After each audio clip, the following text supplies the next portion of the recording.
স্বামীর সাথে অযথা তর্ক করস, তাদের চাপা একে থাপড়াইতে থাপড়াইতে চাপা একেবারে গালে লগে লাগাইলাম।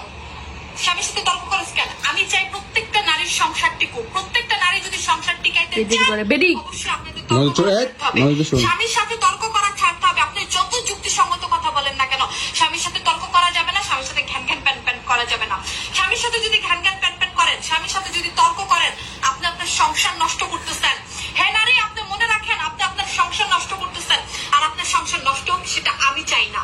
আমি চাই না, আমি একজন মুসলিম নারী, তাই তর্ক ছাড়ুন, ঘ্যান ঘ্যান প্যান প্যান ছাড়ুন।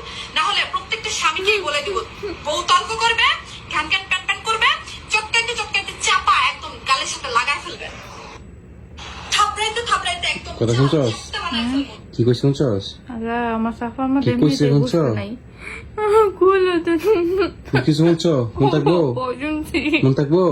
আর জীবনে তর্ক করবা? না না না, তর্ক করবা? ভালো চলবা? অনেক ভালো জমকামি। ঠিক আছে? ও